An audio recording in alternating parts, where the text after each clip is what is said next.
조금 성장해도 칭찬하고 성장할 때마다 칭찬하라. 안녕하세요. 오늘은 데일 카네기의 인간관계론을 읽어보도록 하겠습니다. 데일 카네기는 미국의 작가이자 강사입니다. YMCA에서 성인을 대상으로 하는 대화 및 연설 기술을 강연하면서 이름이 알려졌습니다. 사례를 중심으로 진행하는 것이 특징이며 책 또한 그러합니다. 선풍적인 인기에 더불어 카네기 연구소를 설립하고 인간관계와 자기계발 강좌를 개설했습니다. 카네기의 인간관계론은 인간관계의 필독서로서 삶의 다양한 상황에 대처할 능력을 키우기 위한 행동서입니다. 책 내용을 간단히 요약하자면 인간관계의 기본 기술 3가지 방법, 사람에게 호감을 얻는 6가지 방법, 사람을 설득하는 12가지 방법, 리더가 사람들의 태도와 행동을 바꾸는 9가지 방법, 행복한 가정을 만드는 7가지 방법에 대해 서술했습니다. 비판하지 마라, 미소 지어라, 칭찬하라 등 수많은 조언을 다 기억하기는 힘들 것입니다. 그러므로 단 한 가지만 꼭 기억하면 됩니다. 언제나 상대방이 중요한 사람이라고 느끼게 하라. 이 문장은 모든 조언과 일맥상통합니다. 앞으로 사람을 대할 땐 상대방이 중요한 사람이라고 느끼게 합시다. 그러면 당신은 친구를 얻고 사람들에게 영향력을 쉽게 미칠 수 있을 것입니다. 자, 이제 하나씩 구체적으로 살펴보도록 하겠습니다. 1. 인간관계의 기본 기술. 원칙 1. 비판이나 비난, 불평을 하지 마라. 원칙 2. 거짓 없이 진실하게 인정하라. 원칙 3. 상대방에게 간절한 욕구를 불러일으켜라. 비난은 집 비둘기 같은 것이다. 그들은 언제나 집으로 돌아온다. 우리가 누군가를 비난하면서 바로 잡으려 하면 그는 10중8구 자신을 합리화하고 오히려 우리를 비난하거나 혹은 점잖은 테프트처럼 나로서는 그 밖에 달리 어찌할 도리가 없었다라고 말할 것이다. 공자는 다음과 같은 말을 남겼다. 내 집 앞이 깨끗하지 않다면 이웃의 지붕에 눈이 쌓였다고 투덜대지 마라. 명심하라. 우리가 대하는 사람들은 논리적인 존재가 아니다. 감정의 존재, 즉 편견으로 가득하고 자만심과 허영심에 사로잡힌 존재이다. 젊은 시절 사교성이 없기로 유명했던 벤저민 프랭클린은 후에 뛰어난 외교적 기술을 배워 사람들을 매우 능수능란하게 다루었다. 덕분에 프랑스 주재 미국 대사로 임명되었다. 그의 성공 비결은 무엇이었을까? 그는 이렇게 밝혔다. 나는 사람들의 험담을 하지 않습니다. 그리고 모든 사람에게 내가 알고 있는 좋은 점만 이야기합니다. 칼라일은 다음과 같은 말을 남겼다. 위대한 사람은 소인배를 다루는 모습에서 자신의 위대함을 드러낸다. 사람들은 비난하는 대신 이해하려고 노력하자. 그들이 무엇을 왜 하고 싶어 하는지 파악하려고 노력하자. 그 편이 비난하는 것보다 훨씬 더 이롭고 흥미로울 것이다. 동정심, 아량, 그리고 친절함이 우러날 것이다. 모든 것을 알면 모든 것을 용서할 수 있다. 영국의 위대한 문호 존슨 박사는 이렇게 말했다. 하느님도 죽기 전까지는 사람을 심판하시지 않는다. 내가 원하는 일을 여러분에게 시킬 수 있는 유일한 길은 여러분이 원하는 것을 제공하는 것뿐이다. 대부분의 사람이 원하는 몇 가지는 이것이다. 건강과 장수, 음식, 수면, 돈과 돈으로 살 수 있는 것, 내세, 성적 만족감, 자녀의 행복, 중요한 인물이라는 느낌. 이 모든 욕구는 한 가지만 제외하고 대개 충족된다. 좀처럼 충족되지 않는 한 가지 욕구가 있다. 프로이트의 표현을 빌리자면 그것은 위대해지려는 욕구이다. 듀이의 표현을 빌리자면 중요한 인물이 되려는 욕구이다. 링컨은 다음과 같은 문구로 편지를 시작한 적이 있다. 사람은 누구나 칭찬을 좋아한다. 윌리엄 제임스는 인간 본성의 가장 심오한 원칙은 인정받으려는 갈망이라고 말했다. 중요한 인물이라는 느낌을 향한 욕구는 인간과 동물을 구분하는 중대한 차이이다. 상대방의 장점을 찾기 위해 노력하자. 아부 따위는 잊어버리고 거짓 없이 진실하게 인정하자. 진심으로 인정하고 아낌없이 칭찬하라. 그러면 사람들이 여러분의 말을 소중하게 여기고 마음에 간직한 채 평생 동안 되뇌일 것이다. 여러분은 자신이 한 말을 까마득히 잊어버린 후에도 오랫동안 되뇌일 것이다. 이 세상에서 다른 사람에게 영향을 미칠 수 있는 유일한 방법은 그들이 원하는 것을 이야기하고 그것을 얻는 방법을 알려주는 것이다. 헨리 포드가 남긴 말에 따르면 만일 성공의 비결이 존재한다면 그것은 상대방의 시각을 이해하고 여러분의 관점은 물론 상대방의 관점으로 상황을 바라보는 능력이다. 오버스트리트 교수의 현명한 조언을 되새기자.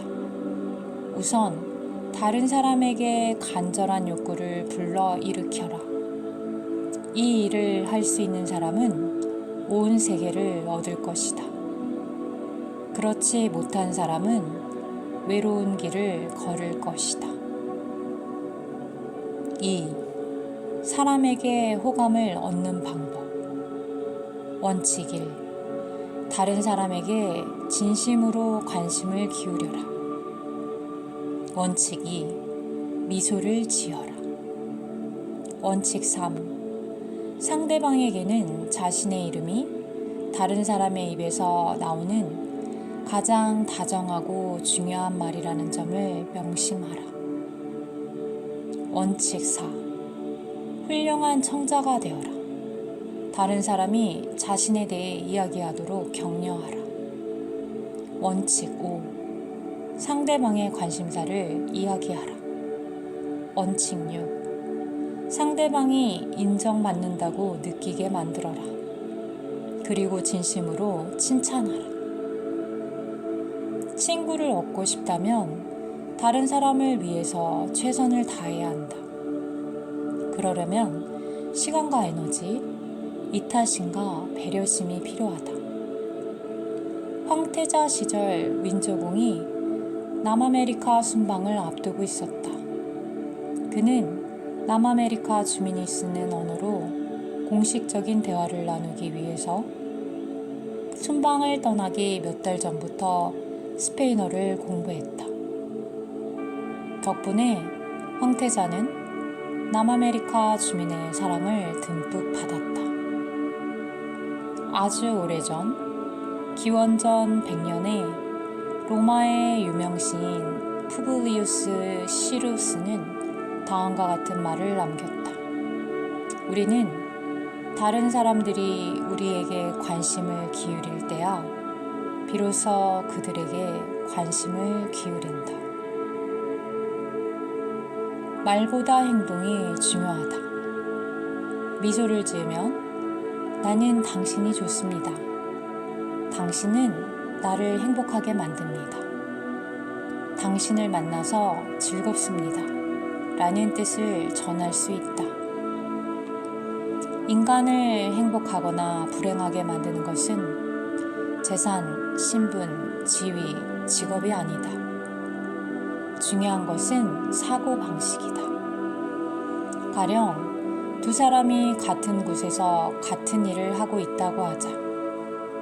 두 사람은 비슷한 재산과 명예를 얻을 수 있다. 반면 한 사람은 불행해도 다른 한 사람은 행복할 수 있다. 왜 그럴까? 사고방식이 다르기 때문이다. 셰익스피어는 본디 좋은 것이나 나쁜 것이나 존재하지 않는다. 다만 생각이 그렇게 만들 뿐이라고 말했다. 에브러햄 링컨은 다음과 같은 말을 남겼다. 대부분의 사람들은 행복해지기로 마음먹은 만큼 행복해진다. 지당한 말씀이다. 턱을 끌어당기고 고개를 꼿꼿이 들어라. 우리는 준비된 신들이다. 앤드류 카네기가 성공한 이유는 무엇이었을까? 사람들은 그를 철강왕이라고 일컬었다. 하지만 그는 정작 철강 제조에 관한 지식이 거의 없었다. 그보다 철강에 대해 더 많이 아는 직원이 수백 명에 이르렀다. 하지만 앤드류 카네기는 사람을 다루는 법을 알았고 그 덕분에 부자가 되었다. 그는 어린 시절부터 천재적인 리더십과 조직 능력을 발휘했다. 그리고 10살 무렵 사람들이 자신의 이름을 대단히 중요하게 여긴다는 사실을 깨달았다. 그리고 이 깨달음을 이용해 사람들의 협력을 얻어냈다. 스코틀랜드에서 자라던 소년 카네기는 어느 날 어미토끼 한 마리를 잡았다. 그런데 얼마 지나지 않아 토끼 우리가 새끼 토끼로 가득 찼다. 그는 몹시 난감했지만 이내 기발한 아이디어를 생각해냈다.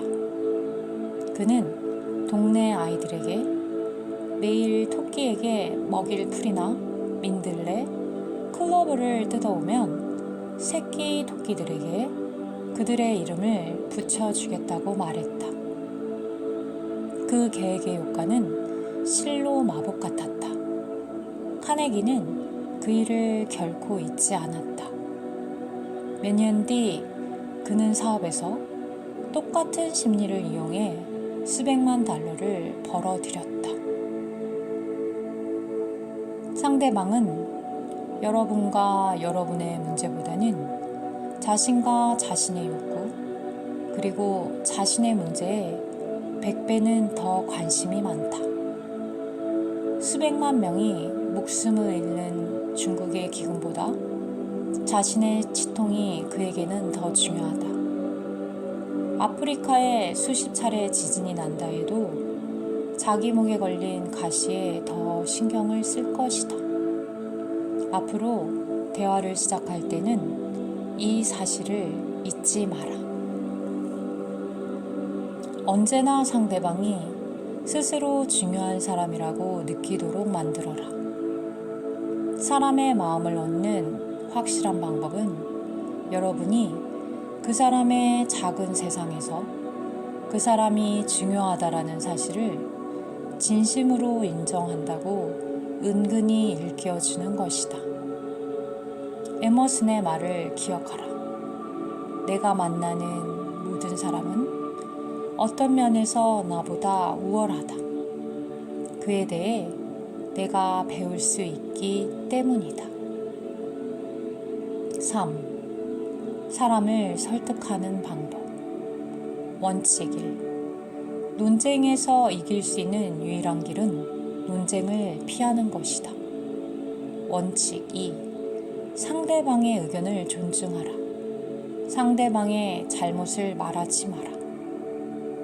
원칙 3. 잘못했다면 재빨리 진심을 담아 인정하라. 원칙 4. 우호적인 태도로 시작하라. 원칙 5. 상대방이 곧바로 예, 그렇습니다 하고 말하도록 이끌어라. 원칙 6. 상대방이 이야기를 많이 하도록 기회를 주어라. 원칙 7. 상대방이 어떤 아이디어를 자신의 것이라고 여기게 내버려 두라. 원칙 8. 다른 사람의 관점으로 상황을 보기 위해 진심으로 노력하라. 원칙 9. 상대방의 생각과 소망에 공감하라. 원칙 10. 더 고상한 동기에 호소하라. 원칙 11. 자신의 생각을 극적으로 표현하라.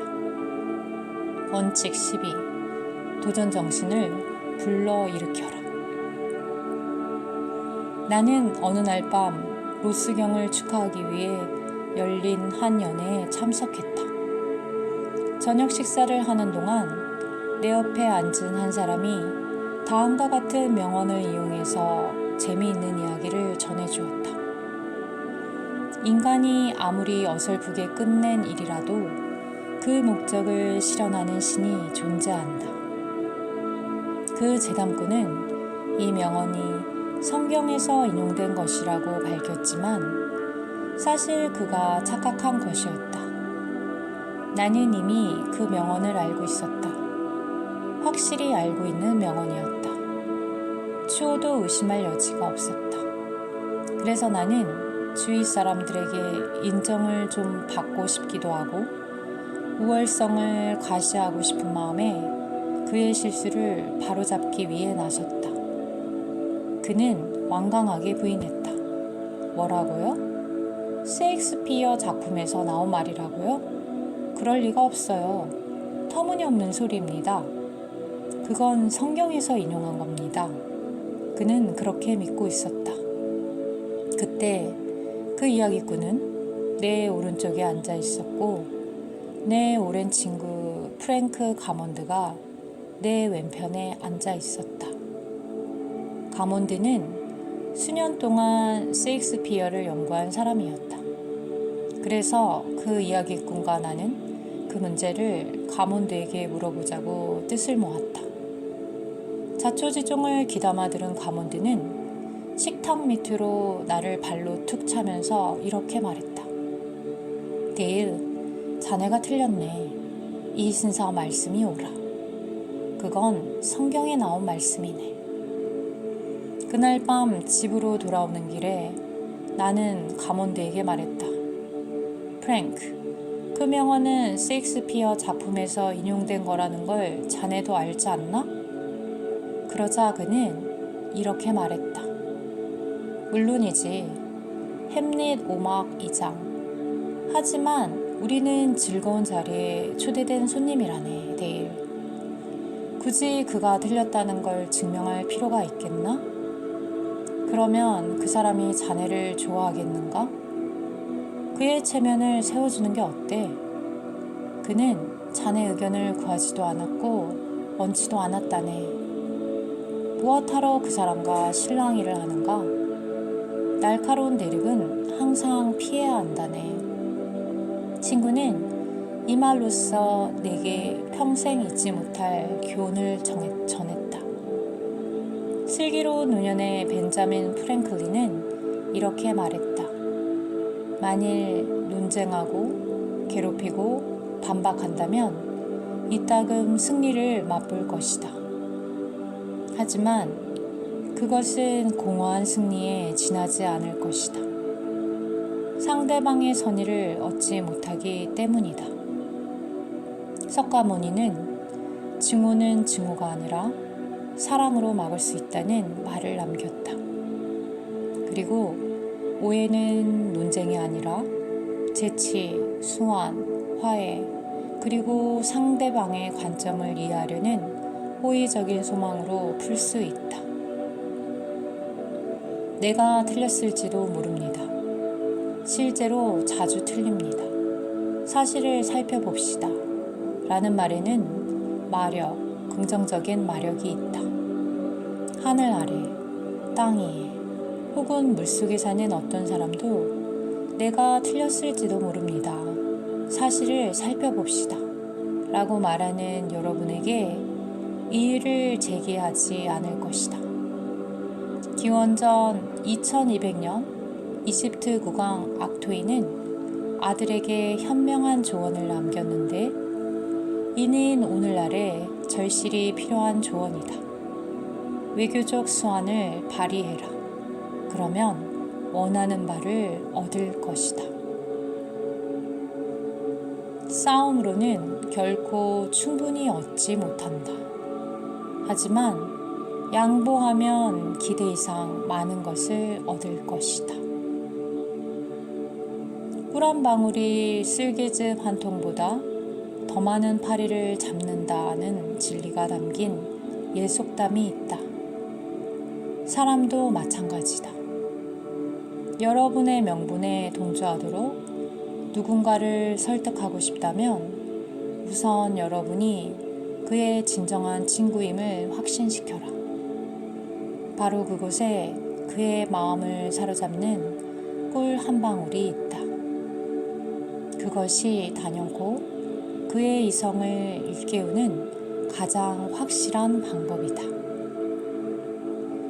우리의 친구들은 우리의 자랑을 들어주기보다는 자신의 업적을 자랑하기에 더욱 여념이 없다. 프랑스 철학자 라 로슈푸코는 이런 말을 남겼다. 적을 만들고 싶다면 친구보다 뛰어난 사람이 되어라. 하지만 친구를 원한다면 친구가 당신보다 뛰어난 사람이 되도록 하라. 이 말은 왜 진리인가? 친구들이 우리보다 뛰어나면 그들은 자존감을 느낀다. 하지만 우리가 친구들보다 뛰어나면 그들은 적어도 그중 일부는 열등감과 질투를 느낀다. 대기업 파이스톤 타이어 및 고무회사의 창립자 하비 S. 파이어스톤은 이런 말을 남겼다. 훌륭한 인재가 보수에 이끌리고 오직 보수 때문에 남아있는 것은 본 적이 없습니다. 그들을 이끌고 남아있게 만드는 것은 게임 자체라고 생각합니다. 성공한 사람들이 하나같이 좋아하는 것은 바로 그것이다. 게임. 자신을 표현할 기회, 자신의 가치를 증명하고 다른 사람을 능가하고 승리할 기회이다. 바로 이 때문에 달리기 경주, 호그 콜링 콘테스트, 파이 먹기 대회가 열리는 것이다. 다시 말해, 다른 사람을 능가하고 싶다는 욕구, 중요한 사람이라고 인정받고 싶은 욕구이다. 4. 리더가 사람들의 태도와 행동을 바꾸는 방법. 원칙 1. 칭찬과 진심 어린 인정으로 대화를 시작하라. 원칙 2. 다른 사람의 실수는 간접적으로 지적하라. 원칙 3. 상대방을 비판하기에 앞서 자신의 실수를 이야기하라. 원칙 4. 직접적으로 명령하는 대신 질문하라. 원칙 5. 상대방의 체면을 세워주어라. 원칙 6. 조금 성장해도 칭찬하고 성장할 때마다 칭찬하라. 진심으로 인정하고 아낌없이 칭찬하라. 원칙 7. 상대방에게 지키고 싶은 좋은 평판을 주어라. 원칙 8. 격려하라. 단점을 고치기 쉬운 것처럼 보이게 만들어라. 상대가 하기를 바라는 것은 하기 쉬운 것처럼 보이게 하라. 원칙 9. 상대방이 즐거운 마음으로 여러분이 제시한 일을 하도록 만들어라. 1887년 3월 8일 달병가 헨리 워드 비처가 세상을 떠났다. 그 다음 일요일 라이먼 에벗은 비처의 죽음으로 고요해진 단상에서 연설을 해달라는 초청을 받았다. 최선을 다하고 싶었던 에벗은 폴로베르에 버금갈 정도로 꼼꼼하게 설교를 고치고 다듬었다. 그러고는 아내에게 미리 읽어주었다. 그것은 대부분의 연설 원고처럼 형편없었다. 만일 사리분별이 없는 사람이었다면 아마 이렇게 말했을 것이다. 라이먼, 정말 형편없어요.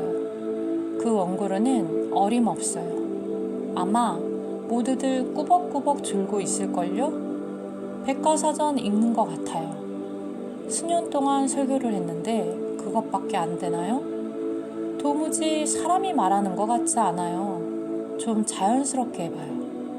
그런 걸 읽다가는 창피만 당할 거예요. 아내는 그렇게 말할 수도 있었다. 만일 그랬다면 무슨 일이 벌어졌을지 굳이 말하지 않아도 알 것이다. 물론 그의 아내도 이 점을 알았다. 그래서 그녀는 한마디로 그 원고가 노스 아메리칸 리뷰에서라면 훌륭한 기사가 될 것이라고 말했다. 다시 말해, 그녀는 원고를 칭찬하는 한편 연설에는 어울리지 않을 것이라는 뜻을 시사했다. 라이먼 에벗은 아내의 요점을 알아차리고 정성 들여 준비한 원고를 찢어버렸다. 그리고 메모를 이용하지 않고 설교를 했다. 다른 사람의 실수를 바로잡는 가장 효과적인 방법은 잘못을 간접적으로 알게 하는 것이다. 우리가 옳고 상대방이 확실히 틀렸다 하더라도 상대방의 체면을 세워주지 않으면 그의 자존심은 산산조각이 나고 만다. 프랑스의 전설적인 조종사 겸 작가인 앙투안 드 생떼쥐베리는 이런 말을 남겼다. 나는 상대방의 자아상을 손상시키는 말이나 행동을 할 권리가 없다. 중요한 것은 내가 생각하는 그의 모습이 아니라 그가 생각하는 자신의 모습이다. 한 사람의 존엄성에 상처를 입히는 것은 범죄나 다름없다. 19세기 초반 런던의 한 소녀는 작가가 되겠다는 뜻을 품었다. 그러나 무엇 하나 그의 바람대로 되는 일은 없었다. 그가 학교에 다닌 기간은 고작 4년이었다. 아버지가 빚을 갚지 못해 교도소에 수감되는 바람에 소녀는 굶주림의 고통에 시달려야 했다. 가까스로 지가 들끓는 창고에서 구두약병에 상표를 붙이는 일자리를 구했다. 밤이면 런던 빈민가에 불황하였던 두 소년과 함께 음침한 다락방에서 잠을 잤다. 자신에게 글 쓰는 재주가 있는지 자신할 수 없었던 소녀는 아무도 비웃지 못하도록 칠흑같이 어두운 밤에 몰래 빠져나와 원고를 보내곤 했다. 하지만 보내는 소설마다 거절당했다. 오랜 기다림 끝에 한 편이 채택되는 경사스러운 날이 드디어 찾아왔다. 사실 원고료는 한 푼도 받지 못했지만 한 편집자로부터 칭찬을 받았다. 인정을 받은 것이다. 몹시 감격한 소녀는 땀 위로 눈물을 하염없이 흘리며 정처 없이 거리를 헤매었다. 결국 한 편의 글이 출판되었다. 칭찬과 인정이 소년의 인생을 완전히 바꾸어 놓았다. 그 편집자의 격려가 없었다면 소년은 지가 득식을 대는 창고에서 일생을 보냈을지도 모른다. 아마 소년의 이름이 귀에 익숙할 것이다. 그의 이름은 바로 찰스 디킨스이다. 능력은 비난을 받으면 시들어버리지만 격려를 받으면 꽃을 피운다. 만일 어떤 사람의 특정한 면을 향상시키고 싶다면 마치 그가 그 특정한 면을 이미 갖추고 있다는 듯이 대해라. 셰익스피어는 비록 그렇지 않더라도 이미 어떤 덕목을 갖춘 것처럼 행동하라는 말을 남겼다. 5. 행복한 가정을 만드는 방법. 원칙 1. 절대로 잔소리하지 마라. 원칙 2. 배우자를 바꾸려고 애쓰지 마라. 원칙 3. 비난하지 마라. 원칙 4. 진심으로 인정하라. 원칙 5. 사소한 관심을 기울여라. 원칙 6. 예의를 갖추어라. 원칙 7. 결혼 생활에 성에 관한 좋은 책을 읽어라. 헨리 제임스는 다음과 같이 말했다. 다른 사람과의 관계에서 가장 먼저 배워야 할 것은 그들이 행복을 추구하는 우리만의 방식에 난폭하게 간섭하지 않는 한 우리도 행복을 추구하는 그들만의 독특한 방식에 간섭하지 않는 것이다. 되짚어볼 만큼 중요한 말이다. 혹은 리랜드 포스터우드가 가정에서 더불어 성장하기 위해서 말했듯이 결혼의 성공은 천생연분을 찾는 문제로 그치지 않는다. 그것은 또한 자신도 상대방의 천생연분이 되어야 한다는 것을 의미한다. 아이들을 비난하기 전에 미국 저널리즘의 고전인 아버지는 잊어버린다를 읽어보라고 말할 것이다. 작가 W. 리빙스턴 란드. 들어보렴 아들아. 지금 나는 내가 잠들어 있는 동안 이렇게 말하고 있단다. 내 작은 손은 볼 아래 오므려져 있고 금빛 고수머리는 촉촉히 젖은 이마에 붙어 있구나. 나는 혼자 살그머니 내 방에 들어왔단다. 바로 몇 분 전 서재에서 신문을 보고 있을 때 숨이 막힐 것 같은 후회 물결이 나를 휩쓸더구나. 죄책감에 사로잡혀 내 머리맡에 왔단다. 아들아, 생각나는 것이 몇 가지 있구나. 내가 내게 화를 많이 냈지. 고양이 세수만 했다며 학교에 가려고 옷을 입던 너를 꾸짖었다. 신발이 더럽다고 혼을 냈다. 내 물건을 바닥에 내동이 쳤을 때 화를 내며 고함을 질렀다. 아침밥을 먹을 때도 나무라기만 했다. 밥을 흘렸다. 음식을 씹지도 않고 삼킨다. 식탁에 턱을 개고 있다. 식빵에 버터를 너무 많이 발랐다. 그리고 너는 놀러 나가고 나는 기차를 타러 갈 때 너는 뒤돌아서 손을 흔들며 큰 소리로 이렇게 말했지. 안녕히 다녀오세요, 아빠. 그런데 나는 인상을 찌푸리면서 대꾸했다. 어깨 펴. 그리고 저녁에도 똑같은 일을 되풀이했지. 길을 걸어 올라올 때 나는 무릎을 꿇고 구슬놀이를 하는 내 모습을 발견했다. 양말에 구멍이 나 있더구나. 너를 앞세우고 집으로 걸어오면서 친구들 앞에서 내게 창피를 주었다. 비싼 양말인데 내 돈으로 사야 한다면 아마 더 조심할 테지. 아빠 처지에서 생각해봐. 기억하니? 나중에 서재에서 신문을 읽고 있을 때 내가 약간 상처 입은 눈망울로 머뭇거리며 들어왔던 거. 내가 방해받아서 몹시 싫은 기색을 보이며 신문 너머로 슬쩍 쳐다보았을 때 너는 문간에서 망설이더구나. 나는 원하는 게 뭐야? 라고 쏘아붙였지. 넌 아무 말도 하지 않았다.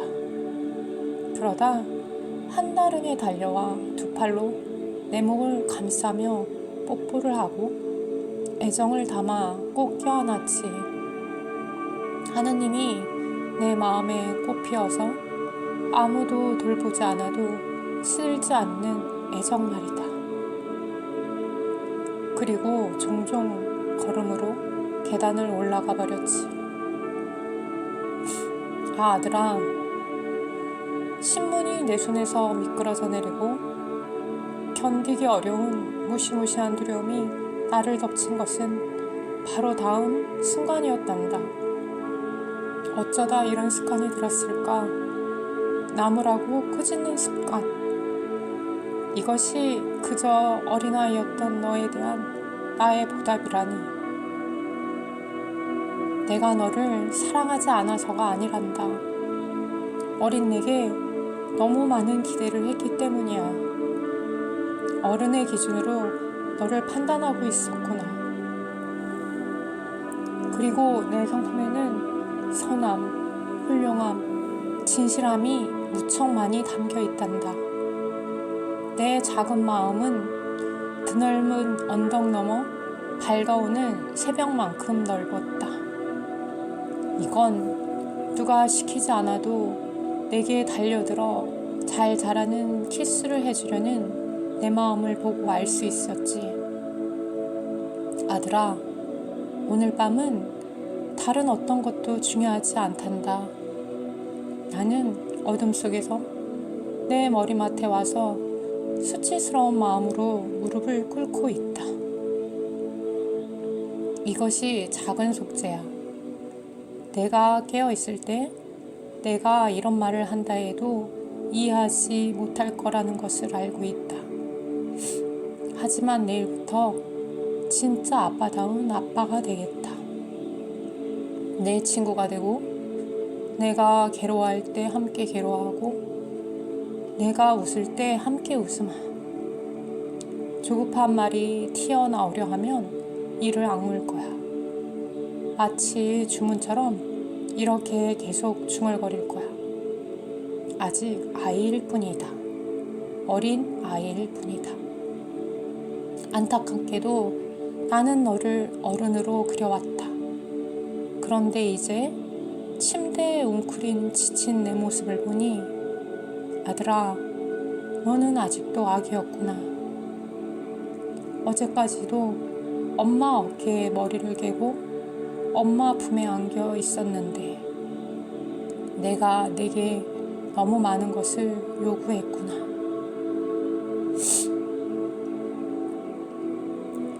여기까지입니다.